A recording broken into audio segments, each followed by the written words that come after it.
दो आस्थाएं। अरे कहाँ हो इंदर की बहुरिया, कहते हुए आंगन पार कर पंडित देवधर की घरवाली सकरे अंधेरे टूटे हुए जीनों की ओर बढ़ी। इंदर की बहू ऊपर कमरे में बैठी बच्चे का झबला सी रही थी। मशीन रोककर बोली, आओ बुआ जी, मैं यहाँ हूँ। कहते हुए वह उठकर कमरे के दरवाजे तक आई। घुटने पर हाथ टेक कर सीढ़ियाँ चढ़ते हुए पंडिताइन इस कदर हाँफ रही थी कि ऊपर आते ही जीने के बाहर की दीवार से पीठ टेक कर बैठ गई। इंदर की बहू आगे बढ़कर पल्ले को दोनों हाथों की चुटकियों से पकड़ 7 बार अपनी फुफिया सास के पैरों पड़ी। ठंडी सिरी बूढ़ी सुहागन, दूधन नहाओ पूतो फलो। आशीर्वाद देते हुए पंडिताइन रुकी। दम लेकर अपने आशीर्वाद को नया बल देते हुए कहा, हम तो बहुरिया रात दिन यही मनाए हैं। पहलोठी का होता तो आज दिन लाभ की फिक्र पड़ती। राम करे मारकंडे की आरबल लेके आवे जल्दी से। राम करे सातों सुख भोगे बेटा। इंदर की बहू का मुखमंडल करुणा और श्रद्धा से भर उठा। पलकें नीची हो गई। फुफिया सास की बाह पकड़कर उठाते हुए कहा, कमरे में चलो बुआ जी। चलो रानी, तनिक सत्या ले तो सांस में सांस आए। अब हमसे चढ़ा उतरा नहीं जाए है बेटा, क्या करे। बुआ जी उठकर बहुरिया के साथ अंदर आई। मशीन पर नन्हा सा झबला देखकर बुआ जी ने एक बार अपनी भतीज बहू को खुफिया पुलिस की दृष्टि से देखा, फिर पूछा, ई झबला दूध वाले के बच्चे के लिए सी रही हूँ। 4 बिटियाओं के बाद अब लड़का हुआ है उसे।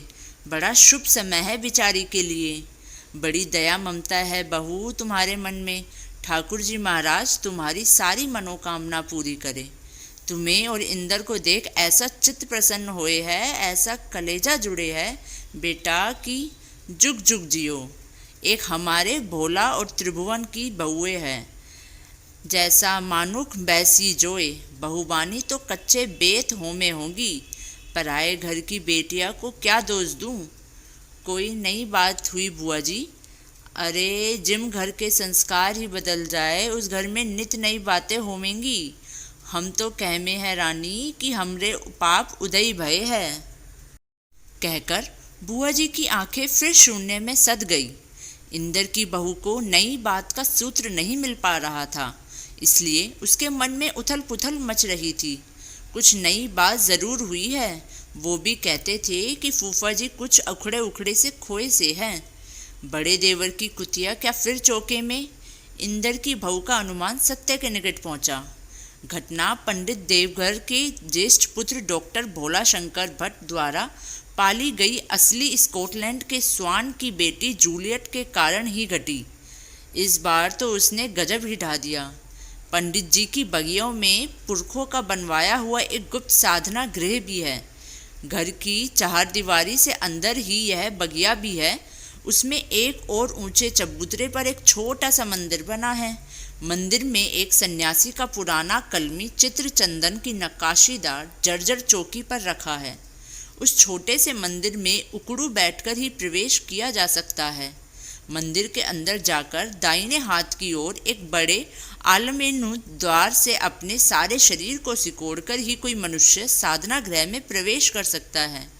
इस गृह में संगमरमर की बनी सरस्वती देवी की अनुपम मूर्ति प्रतिष्ठित है, जिस पर सदा तेल से भिगोया रेशमी वस्त्र पड़ा रहता है। केवल श्रीमुख के ही दर्शन होते हैं। मूर्ति के सम्मुख अखंड दीप जलता रहता है।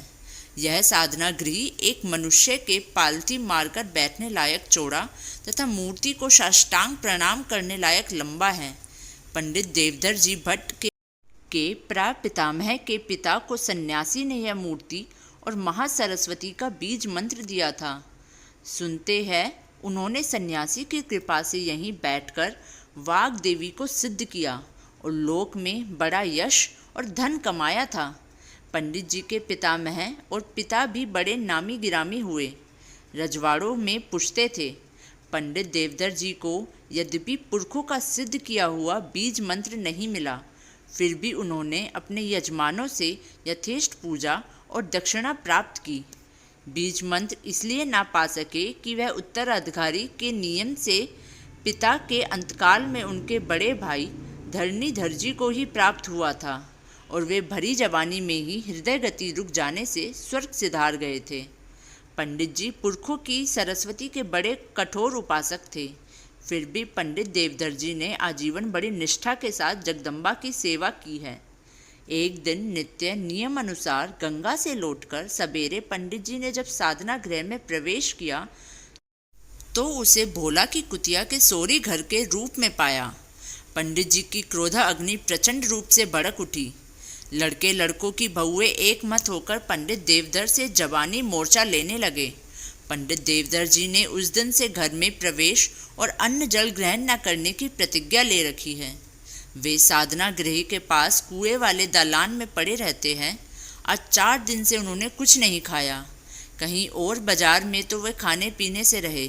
शायद इंदर के घर भोजन करते हो, यही पूछने के लिए इंदर की बुआ इस समय यहाँ आई थी, परंतु उनकी भतीज बहू ने जब उनके यहाँ भोजन न करने की बात बताई तो सुनकर बुआ जी कुछ देर के लिए पत्थर हो गई। पति की 68 वर्ष की आयु, नित्य सवेरे 3 बजे उठ 2 मील पैदल चलकर गंगा जी जाना आना, अपना सारा कार्यक्रम निभाना, दोपहर के 12-1 बजे तक ब्रह्म यज्ञ, भागवत पाठ, सरस्वती कवच का जप आदि यथावत चल रहा है और उनके मुंह में अन्न का एक दाना भी नहीं पहुंचा। यह विचार बुआ जी को जड़ बना रहा था। ये तो सब बातें मुझे इस वक्त तुमसे मालूम पड़ रही है बुआ जी। फूफा जी ने तो मेरी जान में अभी कुछ भी नहीं खाया, कहते तो मेरे सामने जिक्र आए बिना न रहते। अरे तेरे फूफा जी तो ऋषि मुनि हैगे बेटा, बस इन्हें क्रोध ना होता तो इनके ऐसा महात्मा नहीं था पृथ्वी पर। क्या करे, अपना तो धर्म था सो निभा दिया। जैसा समय हो वैसा नेम साधना चाहिए। पेट के अंश से भला कोई कैसे जीत सके है।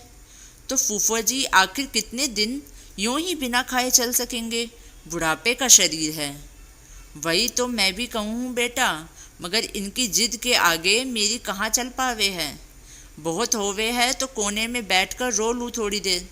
कहते कहते बुआ जी का गला भर आया। बोली, इनके सामने सबको रख के चली जाऊं तो मेरी गत सुधर जाए, जाने क्या क्या देखना बदा है। बुआ जी टूट गई, फूट फूट कर रोने लगी।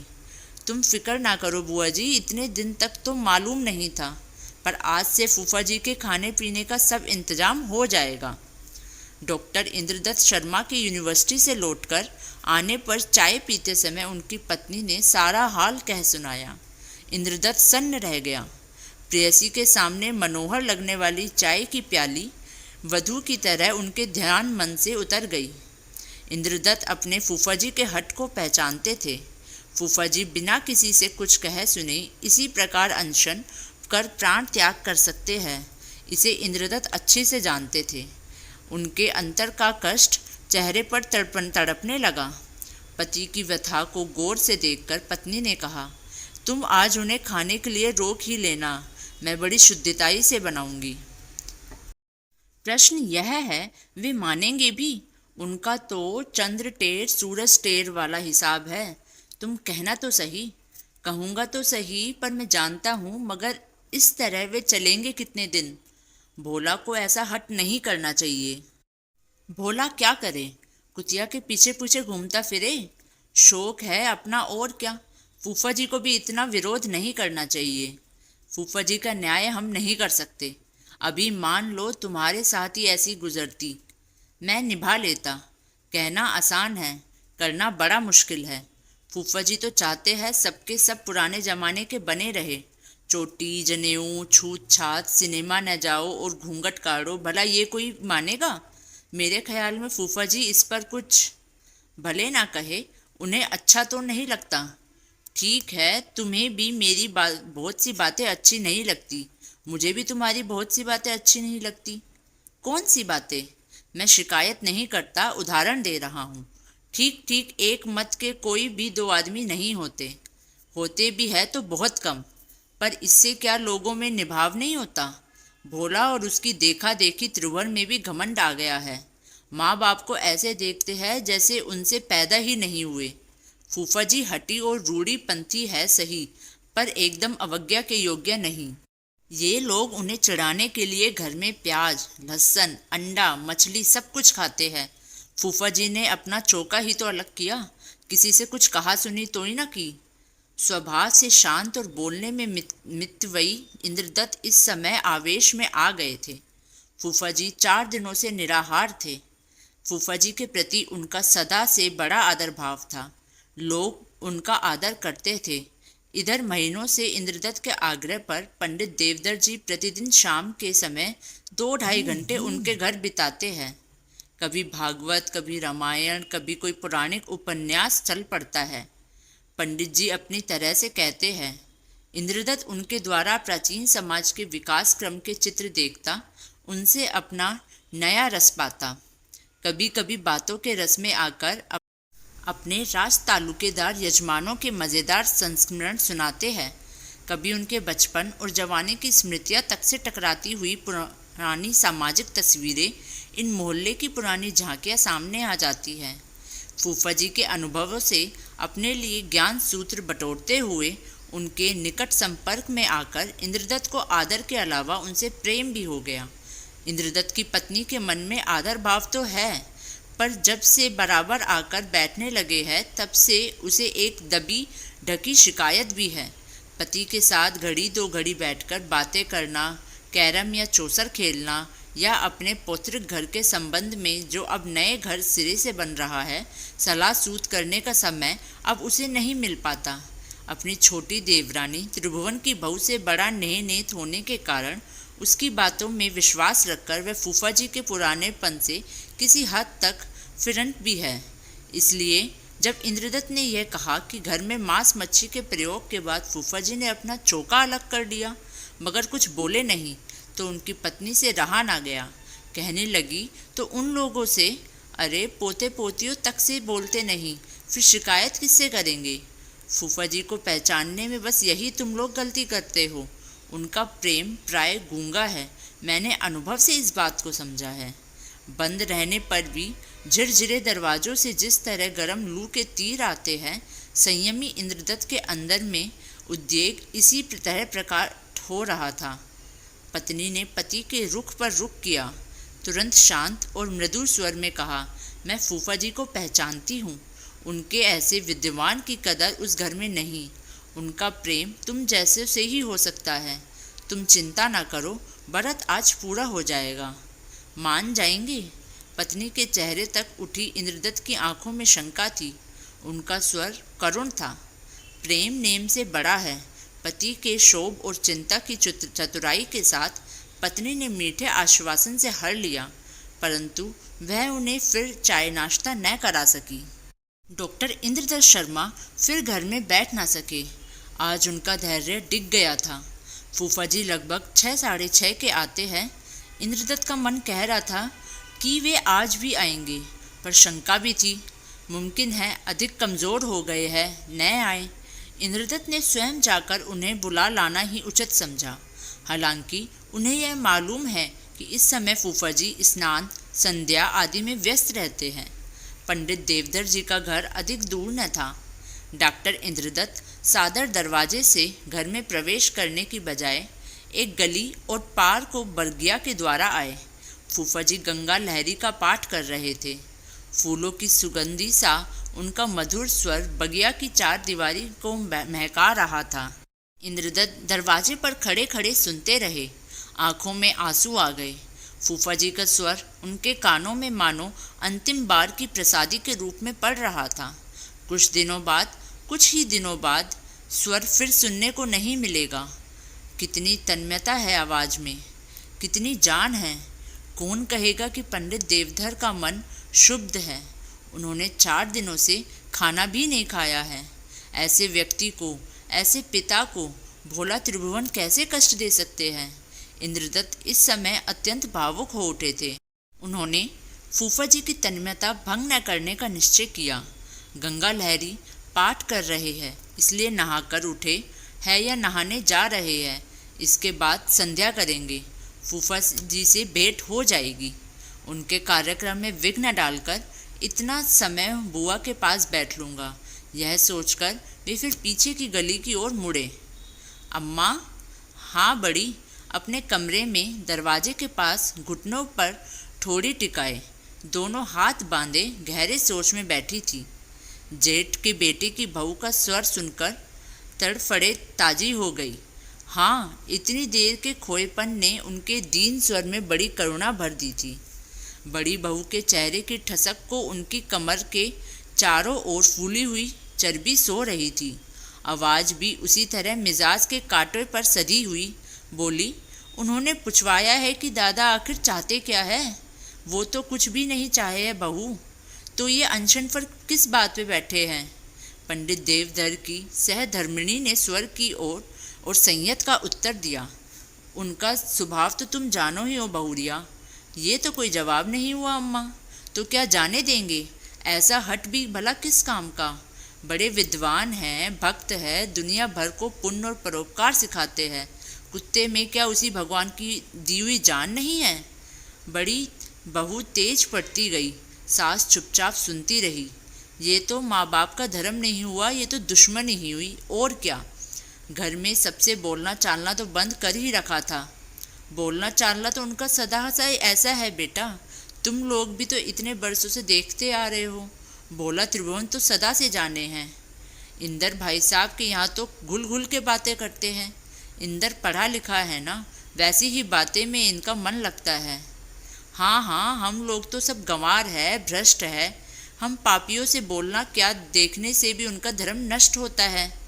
बहू बेटा, गुस्सा होने से कोई फ़ायदा नहीं। हम लोग तो अब चिता में खड़े भय हैं। रानी, तुम लोग को रख के उनके सामने चली जाऊं, विश्वनाथ बाबा से उठते बैठते आंचल पसार के वरदान मांगू बेटा। अब मेरे कलेजे में दम नहीं रहा, क्या करूं? बुआ जी रो पड़ी।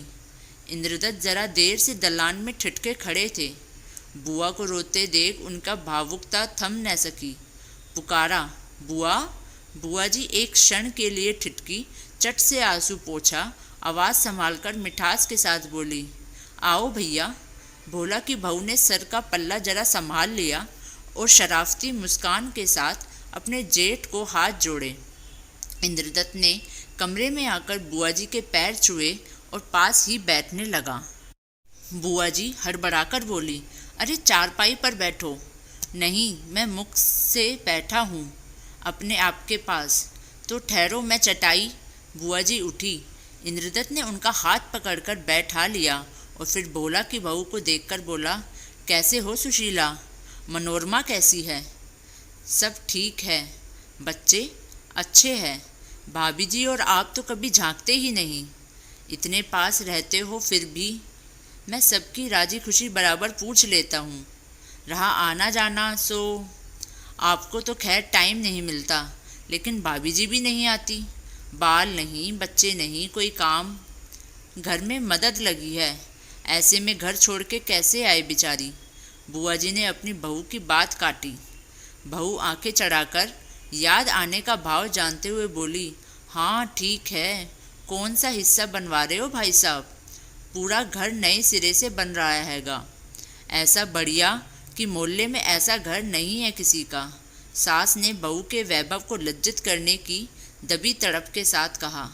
बुआ जी यो कहना नहीं चाहती थी, पर जी को चोट अनायास फूट पड़ी। बड़ी बहू ने आंखें चमका अपनी धूरी ठोड़ी को गर्दन से चिपकाकर अपने ऊपर पड़ने वाले प्रभाव को जतलाया और पूछा, पर रहते तो शायद पीछे वाले हिस्से में रहते हैं। इसी हिस्से में जीजा का, मेरा और भैया का जन्म भया। एक भाई और भैया था, सब यहीं भये। हमारे बाप, ताऊ, दादा और जाने कौन कौन का जन्म। वो हिस्सा तो घर में सबसे ज़्यादा खराब है। कैसे रहते हैं? जहाँ पुरखों का जन्म हुआ वह जगह स्वर्ग से भी बढ़कर है। पुरखे पृथ्वी देवता है। बड़ी बहू ने आगे कुछ ना कहा, सिर का पल्ला फिर संभालने लगी। आज तो बहुत दिनों में आए भैया। मैं भी इतनी बार गई, बहू से तो भेंट हो जावे है। बुआ भतीजे को बातें करता छोड़कर बड़ी बहू चली गई। उसके जाने के बाद 2 क्षण मौन रहा। उसके बाद दोनों ही प्राय साथ साथ बोलने को उद्यत हुए। इंद्रदत्त को कुछ कहते देखकर बुआ जी चुप हो गई। सुना फूफा जी ने। उनकी चिंता न करो बेटा, वो किसी की मानते हैं क्या? पर इस तरह कितने दिन चलेगा बुआ जी? चलेगा जितने दिन चलना होगा। बुआ जी का स्वर आंसुओं में डूबने को उतरने लगा। जो मेरे भाग में लिखा होगा। आगे कुछ ना कह सकी, आंसू पोंछने लगी। सच सच बताना बुआ जी, तुमने कुछ खाया भी है या नहीं? खाती हूँ, रोज ही खाती हूँ। पल्ले से आंखें ढके हुए वे बोली। इंद्रदत्त को लगा कि वे झूठ बोल रही है। तुम इसी वक्त मेरे घर चलो बुआ जी। फूफा जी वैसे तो आएंगे ही, पर आज मैं उन्हें लेकर ही आऊँगा। नहीं तो आज से मेरा भी अनशन आरंभ होगा। करो जो जिसको समझ आए, मेरा किसी पर जोर नहीं। बस नहीं। आंखों में फिर बाढ़ आ गई। पल्ला आंखों पर ही रह गया। नहीं बुआ जी, या तो आज से फूफा जी का व्रत टूटेगा। कहिए भाई साहब, कहते हुए भोला ने कमरे में प्रवेश किया। माँ को रोता देख उसके मन में कसाव आया। माँ ने अपने दुख का नाम निशान मिटा देने का असफल प्रयत्न किया, परंतु उनके चेहरे पर बड़ी हुई आंतरिक पीड़ा की छाया और आंसुओं से ताजी नहाई हुई आंखें उनके पुत्र से छिप न सकी। भोला की मुख मुद्रा कठोर हो गई। माँ की ओर से मुंह फेरकर चारपाई पर अपना भारी भरकम शरीर प्रतिष्ठित करते हुए उन्होंने अपने ममेरे भाई से पूछा, घर बन गया आपका? तैयारी पर ही है, बरसात के पहले ही कंप्लीट हो जाएगा। सुना है नक्शा बहुत अच्छा बनवाया है आपने। इंद्रदत्त ने कोई उत्तर न दिया। मैं भी एक कोठी बनवाने का इरादा कर रहा हूँ। इस घर में अब गुजर नहीं होती। इंद्रदत्त खामोश रहे। भोला भी पल भर चुप रहे। फिर बोले, दादा का नया तमाशा देखा आपने? आजकल तो वे आपके यहाँ ही उठते बैठते हैं। हम लोगों की खूब खूब शिकायतें करते होंगे। तुमको मुझसे ज़्यादा जानना चाहिए, पर निंदा और शिकायतें करने की आदत फूफा जी में कभी नहीं रही। इंद्रदत्त का स्वर संयत रहने पर भी किंचित उत्तेजित था। न सही, मैं आपसे पूछता हूँ, इंसाफ कीजिए आप। यह कौन सा ज्ञान है कि एक जीव से इतनी नफरत की जाए, और खास अपनी लड़की और बहुओं से पोते पोतियों तक में नफरत की जाए? यह किस शास्त्र में लिखा है जनाब, बोलिए। भोला की उत्तेजना ऐसे खुली जैसे मोरी से डांट हटाते ही होदी का पानी बहता है। इंद्रदत्त ने शांत दृढ़ स्वर में बात का उत्तर दिया। तुम बात को गलत ले रहे हो भोला। इस प्रकार यह विकट कहना चाहिए कि घरेलू समस्याएं कभी हल नहीं हो जाती। मैं गलत रंग क्या दे रहा हूँ जनाब? सच कहता हूँ और इंसाफ की बात कहता हूँ। ताली हमेशा दोनों हाथों से बजा करती है, लेकिन तुम एक ही हाथ से ताली बजा रहे हो, यानी धरती पर हाथ पीट पीट कर। क्या? मैं समझा नहीं। तुम अपने आप ही लड़ रहे हो और अपने को ही चोट पहुंचा रहे हो भोला। फूफा जी के सब विचारों से सहमत होना जरूरी नहीं है, फिर भी वह आदर के पात्र हैं। वे हमारी पिछली पीढ़ी हैं, जिनकी प्रतिक्रियाओं पर क्रियाशील होकर हमारा विकास हो रहा है। उनकी खामियां तो तुम खूब देख लेते हो, देखनी भी चाहिए, मगर यह ध्यान रहे कि खूबियों की ओर से आंख मूंदना हमारे तुम्हारे लिए, सारी नई पीढ़ी के लिए केवल हानिप्रद है और कुछ नहीं। भोला ने अपनी जेब में सोने का सिगरेट केस निकाला और चेहरे पर आड़ी तिरछी रेखाएं डालकर कहने लगा, मैं समझता था भाई साहब कि आपने इतनी हिस्ट्री उस्ट्री पढ़ी है, समय आप बात को समझोगे। इतना कहकर भोला के चेहरे पर संतोष और गर्व का भाव आ गया। प्रोफेसर इंद्रदत्त के पढ़े लिखने को दो कोड़ी का साबित कर भोला सातवें आसमान की बुर्जी पर चढ़ गया। ढकोसलों में ढकेलने वाली ऐसी पिछली पीढ़ियां से हमारे देश और ख़ास तौर पर से हमारी हिंदू सोसाइटी बहुत सफ़र कर चुकी है जनाब। अब 40-50 बरस पहले का ज़माना भी नहीं रहा, जो पिता ही देवो पिता ही धर्मा रटा रटा कर ये लोग अपनी धौंस गांठ ले। मैं कहता हूँ आप पुराने हैं, बड़े निष्ठावान हैं। अपनी निष्ठा विष्ठा को अपने पास रखिए। नया ज़माना आप लोगों की तानाशाही को बर्दाश्त नहीं करेगा। तुम अगर किसी की तानाशाही को बर्दाश्त नहीं करोगे तो तुम्हारी तानाशाही को कौन बर्दाश्त करेगा? मैं क्या करता हूँ जनाब? तुम अपने झूठे सुधारों का बोझ हरेक पर लादने के लिए उतावले क्यों रहते हो? बतलाइए, मैंने ऐसा क्या किया है?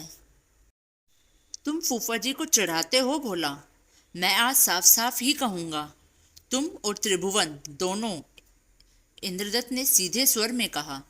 मैं ये सब बेवकूफ़ी की सी बातें सुनने का आदी नहीं हूँ भाई साहब। जनाब, हम गोश्त अच्छा लगता है और हम खाते हैं और ज़रूर खाएंगे। देखे आप हमारा क्या कर लेते हैं। मैं आपका कुछ भी न कर लूँगा भोला शंकर जी, आप शौक से खाइए। मेरे ख्याल में फूफा जी ने भी इन सब का विरोध नहीं किया होगा। वह नहीं खाते, उनके संस्कार ऐसे नहीं हैं। तो तुम यह क्यों चाहते हो कि वह भी तुम्हारी बात, तुम्हारा मत मानेंगे। रहा यह कि उन्होंने अपना चौका अलग कर लिया या वह तुम लोगों के कारण शुद्ध है, वह बातें तानाशाही नहीं कही जा सकती। उन्हें बुरा लगता है बस। मैं पूछता हूँ क्यों बुरा लगता है। मेरी भी बड़े बड़े प्रोफेसरों और नामी आलिम फजीलों में दिन रात की मोहब्बत है। आपके वेद के ज़माने के ब्राह्मण और मुनि तो गऊ तक को खा जाते थे। भोला ने गर्दन झटकाई, उनके चेहरे का मांस थुलथुला उठा, उनकी सिगरेट जल गई। इंद्रदत्त बोले, ठीक है वे खाते थे, राम कृष्ण अर्जुन इंद्र वगैरह भी खाते थे, पीते भी थे, मगर यह कहने से तुम उस संस्कार को धो तो नहीं सकते जो समय के अनुसार परिवर्तित हुआ और वैष्णव धर्म के साथ करीब करीब राष्ट्रव्यापी भी हो गया। हाँ, तो फिर दूसरा संस्कार भी राष्ट्रव्यापी हो रहा है। हो रहा है, ठीक है, तो फिर दादा हमारा विरोध क्यों करते हैं। भोला, हम फूफा जी का न्याय नहीं कर सकते, इसलिए नहीं कि हम अयोग्य हैं, वरन इसलिए कि हमारे न्याय के अनुसार चलने के लिए उनके पास अब दिन नहीं रहे। आदत बदलने के लिए आखिरी वक्त में अब उत्साह भी नहीं रहा। मैं पूछता हूँ क्यों नहीं रहा। यह सरासर जाति है तुम्हारी। अरे भाई, वह बीता युग है, उस पर हमारा वश नहीं। हमारा वश केवल वर्तमान और भविष्य पर ही हो सकता है। विगत युग की मान्यताओं को उस युग के लिए हमें जैसे को तैसा ही स्वीकार करना होगा। पहले बात सुन लो फिर कुछ कहना। हाँ, तो मैं कह रहा था कि हमें अपने पुरखों की खूबियाँ देखनी चाहिए ताकि हम उन्हें लेकर आगे बढ़ सके। उनकी खामियों को या सीमाओं को समझना चाहिए, जिनसे कि हम आगे बढ़कर अपनी नई सीमा स्थापित कर सके। उनके ऊपर अपनी सुधारवादी मनोवृत्ति को लादना घोर तानाशाही है। और वो जो करते हैं वह तानाशाही नहीं है। अगर तानाशाही है तो तुम उसका ज़रूर विरोध करो, मगर नफरत से नहीं। वे तुम्हारे अत्यंत निकट के संबंधी हैं, तुम्हारे पिता हैं। इतनी श्रद्धा तुम्हें करनी ही होगी, उन्हें इतनी सहानुभूति तुम्हें देनी ही होगी। इंद्रदत्त बहुत शांत भाव से पालथी मारकर बैठे हुए बातें कर रहे थे। भोला के चेहरे पर कभी चिढ़ और कभी लापरवाही भरी अकड़ के साथ सिगरेट का धुआं लहराता था। इंद्रदत्त की बात सुन तमक्कर बोला, अरे चाहते हैं कि हम लोग गोश्त खाना छोड़ दें। दोस्त, अच्छा होता कि तुम अगर यह मांस मछली वगैरह के अपने शौक कम से कम उनके और बुआ जी के जीवन काल में घर के बाहर ही पूरे करते। यह चोरी के लिए नहीं, उनके लिहाज के लिए करते तो परिवार में और शोभा बढ़ती। खैर, झगड़ा इस बात पर तो नहीं है। झगड़ा तो तुम्हारी जूलियट की वजह से है। वह उनके कमरे में जाती है या अभी हाल ही में उसके सरस्वती जी के मंदिर में बच्चे पैदा किए तो आप एक बेजुबान जानवर के लिए ऐसे बदला लेंगे। जनाब, यह आपकी इंसानियत है। मैं कहता हूँ तुम उसको पाला ही क्यों, कम से कम माँ बाप को ज़रा सा सम्मान रखो। इसमें मान रखने की क्या बात है भाई साहब। भोला उठकर छोटी सी जगह में तेजी से अकड़ते हुए टहलने लगा। चारपाई से कमरे के एक कोने तक जाकर लौटते हुए रुककर कहा, हमारा शौक है, हमने किया, और कोई बुरा शौक तो है नहीं साहब। औरों के फादर मदर्स होते हैं तो लड़कों के शौक पर खुश होते हैं, और एक हमारी किस्मत है कि तुम सिर्फ अपनी ही खुशी को देखते हो। भोला, तुमने यह भी नहीं देखा कि फूफा जी कितने धैर्य और संयम से तुम लोगों की इन हरकतों को सहन करते हैं। खाक धूल है, संयम है। हजारों तो गालियाँ दे डाली हम लोगों को, और बदले में तुमने उनके ऊपर कुतिया छोड़ दी। ऐसे ही कह, बहुत शुद्धता का घमंड है तो अपने तरफ दीवार उठवा ले। हम जो हमारे जी में आएगा हम वही करेंगे, और अब तो बढ़ चढ़ कर करेंगे। या तो लड़ाई की बात हुई, समझौता नहीं हुआ। जी हाँ, हम तो खुलेआम कहते हैं कि हमारा और दादा का समझौता नहीं हो सकता। इस मामले में मेरी और त्रिभुवन की राय एक है। अगर वे हमारे प्रोग्रेसिव ख्यालात को नहीं देख सकते तो उनके लिए हमारे घर में कोई जगह नहीं है। भोला बड़ी देर से गर्दन झुकाए खामोश बैठे हुए। माँ ने कांपते स्वर में और भीख का सा हाथ आगे बढ़ाते हुए कहा, बेटा, उनके आगे ऐसी बात भूल से भी ना कह देना। तुम्हारे पैरों कहूँगा और 1000 बार कहूँगा। अब तो हमारी उनकी ठन गई। वो हमारे लड़कों बच्चों को पहनना ओढ़ना नहीं देख सकते, हंसता खेलता नहीं बर्दाश्त कर सकते, हम लोगों को बर्दाश्त नहीं कर सकते। तो मैं भी उनके धर्म को ठोकर मारता हूँ। उनके ठाकुर, पोथी, पुराण सब मेरे जूते की नोक पर है। माँ की आंखों में से बूंदें टपक पड़ी। उन्होंने अपना सिर झुका लिया। भोला की यह बदतमीजी इंद्रदत्त को बुरी तरह तड़पा रही थी। स्वर ठंडा रखने का प्रयत्न करते हुए भी सनक भरी हंसी हंसकर बोले, अगर तुम्हारी यही सब बातें नए और प्रोग्रेसिव विचारों का प्रतिनिधित्व वाकई करती है, इसी से मनुष्य सुशिक्षित और फैशनेबल माना जाता हो, तो मैं कहूँगा कि भोला, तुम और तुम्हारी ही तरह का सारा नया ज़माना जंगली है, बल्कि उनसे भी गया गुजरा है। तुम्हारा नया ज़माना न नया है न पुराना। तुम्हारे विचार नए तो खैर है ही नहीं, अंग्रेजी दास्तां में अवशेप चिन्ह हैं। और तुम्हारी सभ्यता, समानता पैसे वालों के खोखले जौम से बढ़कर कुछ भी नहीं है। तुम्हारे विचार इंसानों के नहीं, हैवानों के हैं। इंद्रदत्त स्वाभाविक रूप से उत्तेजित हो उठे। खैर, आपको अपनी इंसानियत मुबारक रहे। हम हिपोक्रेट लोगों को खूब जानते हैं और उन्हें दूर से ही नमस्कार करते हैं। भोला शंकर तमतमाकर खड़े हुए, तेजी से बाहर चले। दरवाजे पर पहुंचकर माँ से कहा, तुम दादा को समझा देना अम्मा, मैं अनशन की धमकियों से जरा भी नहीं डरूंगा। जान ही तो देंगे तो मरे ना, मगर मैं उनको अपने घर में यूं नहीं मरने दूंगा। जाए गंगा किनारे मरे, यहाँ उनके लिए अब जगह नहीं है। पर यह घर अकेला तुम लोगों का ही नहीं है। खैर, यह तो हम कोर्ट में देख लेंगे अगर ज़रूरत पड़ी तो, लेकिन मेरा अब उनसे कोई वास्ता नहीं रहा। भोला शंकर चले गए। बुआ जी चुपचाप सिर झुकाए टप टप आंसू बहाती रही। इंद्रदत्त उत्तेजित मुद्रा में बैठे थे।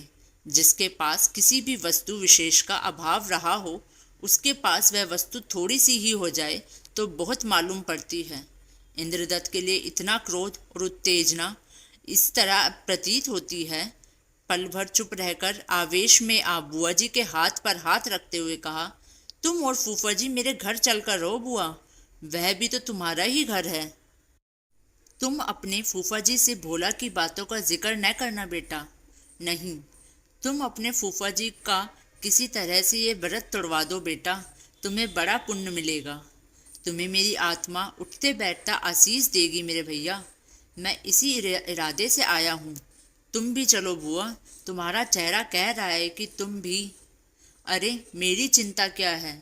हाँ, तुम्हारी चिंता नहीं, चिंता तो तुम्हें और फूफा जी को करनी है। मेरी ओर से तुम दोनों के भोजन कर लेने तक मैं भी अपने प्रण से अटल रहूँगा।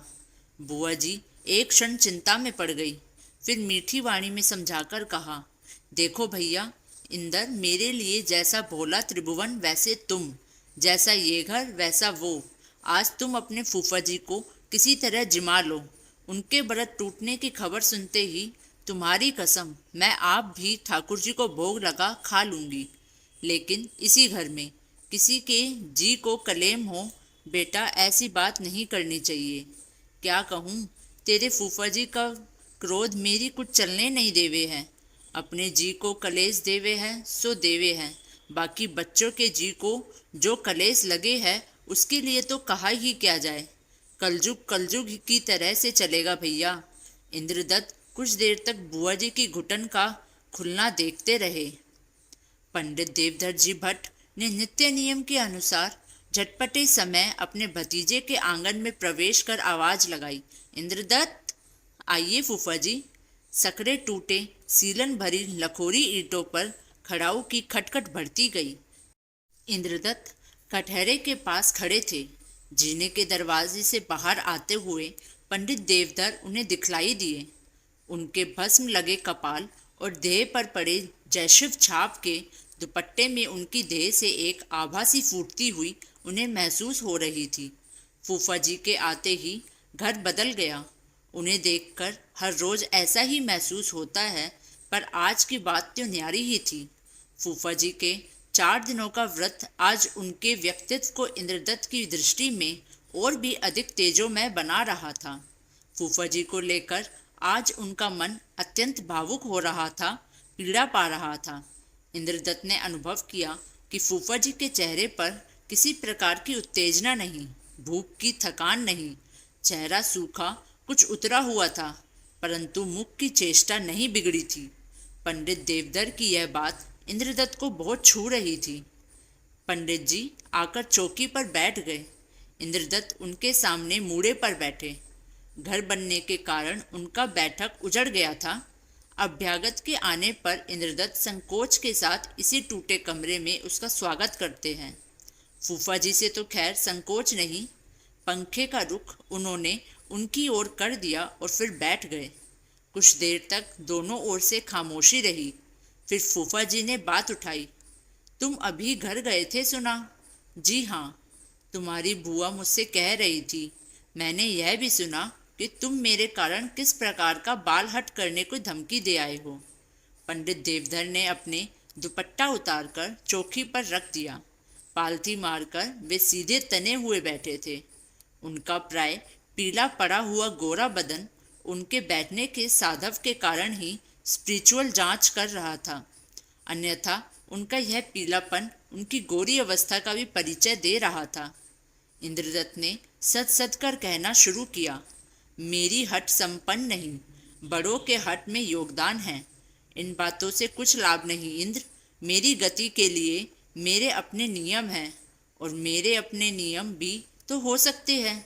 तुम्हें स्वाधीनता है, तब मैंने भी यदि अनशन का फैसला किया है तो गलत नहीं है। तुम अपने प्रति मेरे स्नेह पर बोझ लाद रहे हो। मैं आत्मशुद्धि के लिए व्रत कर रहा हूँ।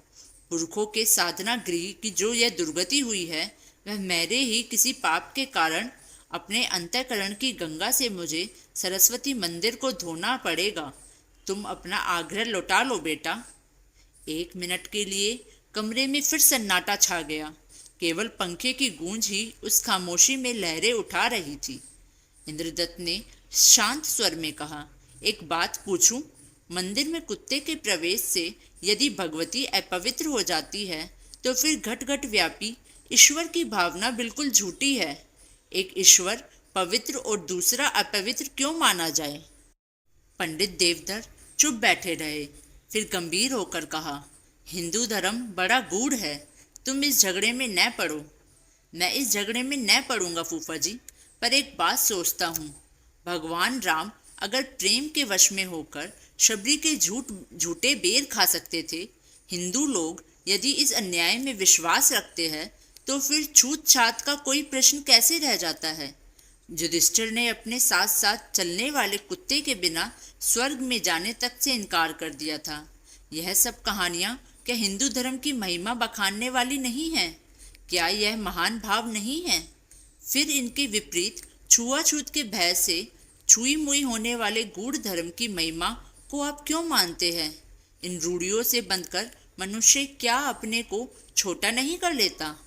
पंडित जी शांति पूर्वक सुनते रहे। इंद्रदत्त को भय हुआ कि बुरा न मान जाए। तुरंत बोले, मैं किसी हद तक उत्तेजित जरूर हूँ, लेकिन जो कुछ पूछ रहा हूँ जिज्ञासु के रूप में ही है। ठीक है, पंडित जी बोले, हमारे यहाँ आचार की बड़ी महिमा है।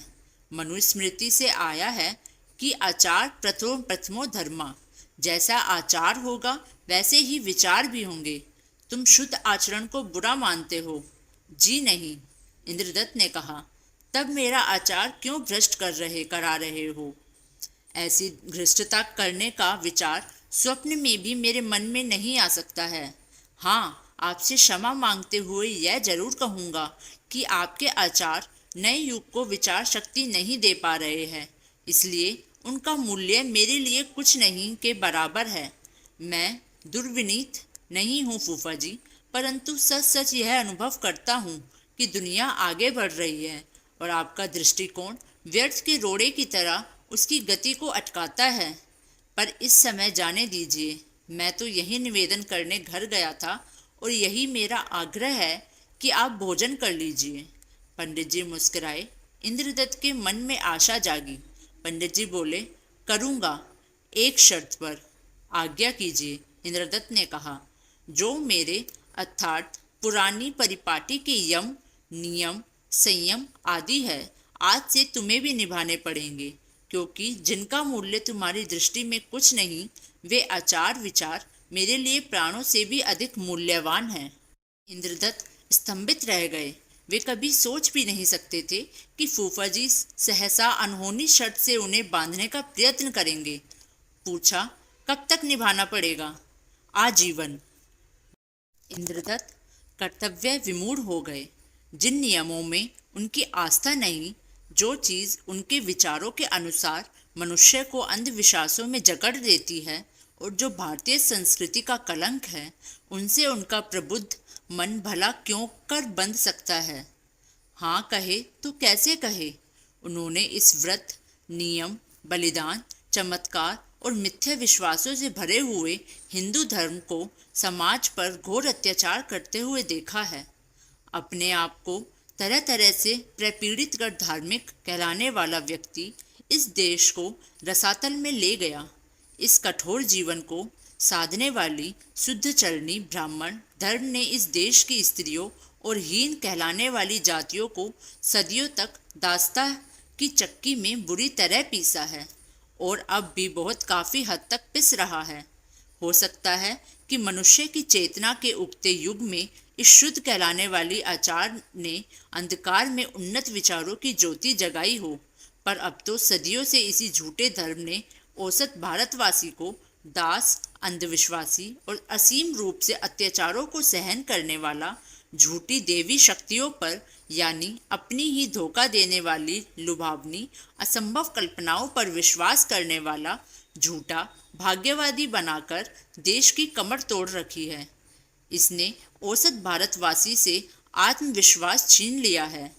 इस जड़ता के खिलाफ उपनिषद जागे, मानव धर्म जागा, योग का ज्ञान जागा, बौद्ध भागवत धर्म जागा, मध्यकाल का संत आंदोलन उठा और आज के वैज्ञानिक युग ने तो इसे एकदम निस्सार सिद्ध कर दिए के लिए इसकी कब्र ही खोद दी है। यह जड़ धर्म कभी भारत को महान नहीं बना सकेगा। भारत की महानता उसके कर्म योग में है, उसके व्यापक मानवीय दृष्टिकोण में है, व्यास, वाल्मीकि आदि के परम उदार भावों में है।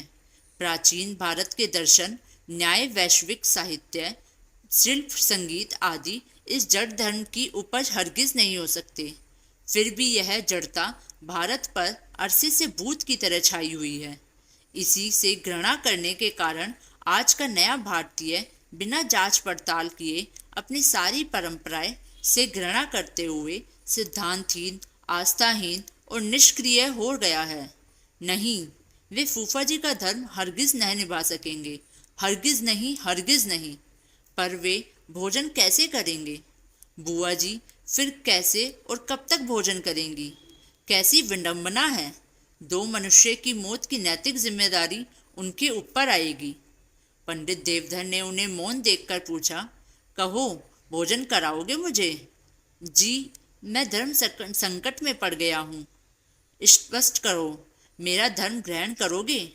फूफा जी, आप बहुत मांग रहे हैं, मेरा विश्वास मांग रहे हैं। मैं आपके धर्म का युग का धर्म नहीं मानता, अपना नहीं मानता। मैं तुम्हारी स्पष्टवादिता से प्रसन्न हूँ। तुम धार्मिक हो, इसी तरह अपने से मुझको पहचानो। मैं अपना धर्म नहीं छोड़ सकता। यद्यपि तुम्हारे सत्संग से मैंने इतनों दिनों में यह समझ लिया है कि मेरा युग, मेरा धर्म अब सदा के लिए लोप हो रहा है, फिर भी मेरी अंतिम सांस तक तो हरगिज नहीं। मेरी आस्था तब पूतः है, तुम्हारा कल्याण हो, सुखी हो बेटा। अच्छा तो अब मैं चलूं? परंतु मेरा अनशन का निश्चय अडिग है फूफा जी, मैं आपके चरण छूकर कह रहा हूँ। पैर छोड़ दो बेटा, इन पैरों में पहले ही जड़ता मम चुकी है और अब तो जीव के साथ ही मिटेगी, अन्यथा नहीं। खैर, कल विचार करना अपने अनशन पर। अंतिम वाक्य पंडित जी ने इस तरह कहा कि इंद्रदत्त को करारा झटका लगा, पर वे मौन रहे, विवश, क्योंकि वे विवश थे। पंडित देवधर चलने लगे। इंद्रदत्त के मन में भयंकर तूफान उठ रहा था। वे हार गए। बुआ जी को क्या उत्तर देंगे? इस अगति का अंत क्या होगा? क्या वे फूफा जी की बात मान ले? कैसे मान ले? यह ठीक है कि फूफा जी अपने धर्म पर किस तरह एक निष्ठ है। ये एक निष्ठता उन्हें बेहद प्रभावित करती है। फिर भी उनके धर्म का क्यों वह स्वीकार करे? पंडित देवधर जी जीने पर पहुंचकर रुके। इंद्रदत्त उनके पीछे पीछे चल रहे थे। पंडित जी घूमकर बोले, तुम्हारी मान्यताओं में मेरी आस्था नहीं है इंद्र, फिर भी मैं उसके वास्तविक पक्ष को कुछ कुछ देख अवश्य पा रहा हूँ। एक बात और स्पष्ट करना चाहता हूँ। क्या तुम भोला त्रिभुवन के धर्म को आज का या किसी भी युग का वास्तविक धर्म मानते हो? जी नहीं, उनका कोई धर्म है ही नहीं। इंद्रदत्त बोले, तुम्हारा कल्याण हो बेटे। धन मत से जन्मे इस खोखले धर्म से सदा लड़ना, जैसे मैं लड़ा। तुम अपने मत के अनुसार लड़ो, पर लड़ो अवश्य। यह आस्थाहीन, दंभ भरा, आदर्शनिक, अधर्मिक जीवन लोक के लिए अकल्याणकारी है। बोलो, वचन देते हो? मैं आपको अपना विश्वास देता हूँ, कहकर इंद्रदत्त ने फूफा जी के चरण छू लिए। खड़ाऊ की खटखट जीने से उतर गई। आंगन पार किया, दूर चले। इंद्रदत्त आकर कटे पेड़ से अपने पलंग पर गिर गए। नया युग पुराने युग से स्वेच्छा से विदा हो रहा था। फिर विदा होते समय कितना प्रबल मोह था और कितना निर्मम व्यवहार भी। दोस्तों, अगर आपको हमारी यह कहानी पसंद आई तो इसको लाइक, शेयर और कमेंट ज़रूर करें और इसी तरह की और कहानियों के लिए हमारे चैनल को सब्सक्राइब करें। धन्यवाद।